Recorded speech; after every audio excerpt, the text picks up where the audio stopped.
श्री रामचरित मानस प्रेरणात्मक चौपाई।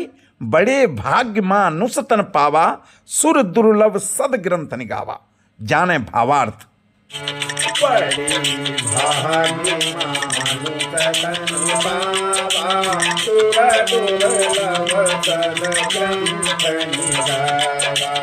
बड़े भाग्य मानुष तन पावा, सुर दुर्लभ सद ग्रंथ निगावा।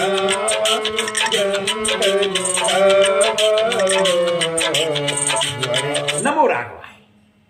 मनुष्य का शरीर बड़े भाग्य से, बड़े सौभाग्य से, जब मनुष्य के बहुत अच्छे पुण्य, अच्छे कर्म प्रकट होते हैं, तब मानव शरीर की प्राप्ति होती है। यह शरीर पाना सामान्य नहीं है, क्योंकि मानव शरीर पाने के लिए देवता गण भी तरसते रहते हैं, देवता गण भी हमेशा लालायित रहते हैं।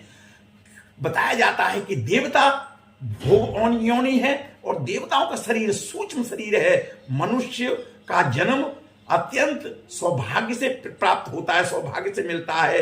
हिंदू दर्शन के अनुसार 84 लाख योनियों के बाद आत्मा को यह मानव देह बड़े सौभाग्य की वजह से ही मिलती है, क्योंकि मोक्ष प्राप्त करना केवल मनुष्य योनि के लिए संभव है। केवल मनुष्य के शरीर में ही यह गुण है, मानव शरीर में ही यह गुण है कि वो कर्म करके, भक्ति करके भगवत प्राप्ति कर सकता है, भगवान को बस में कर सकता है।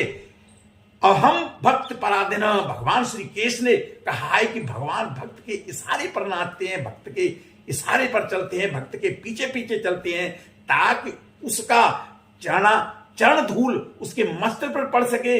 इतना कमाल है मानव देह। वो भगवत प्राप्ति करके भगवान को भी अपनी मुट्ठी में कर सकते हैं। स्वर्ग में तो केवल कर्मों का फल भोगने को मिलता है। इस चौपाई द्वारा पूज्यपाद गोस्वामी तुलसीदास जी ने मनुष्य जीवन के महत्व को बताते हुए उसे ईश्वर की प्राप्ति का सत्कर्मों को लगाने का प्रेरणा दी है, ज्ञान दिया है। यह चौपाई श्री रामचरित मानस उत्तरकांड के दोहा 42 के बाद में 7वीं चौपाई है।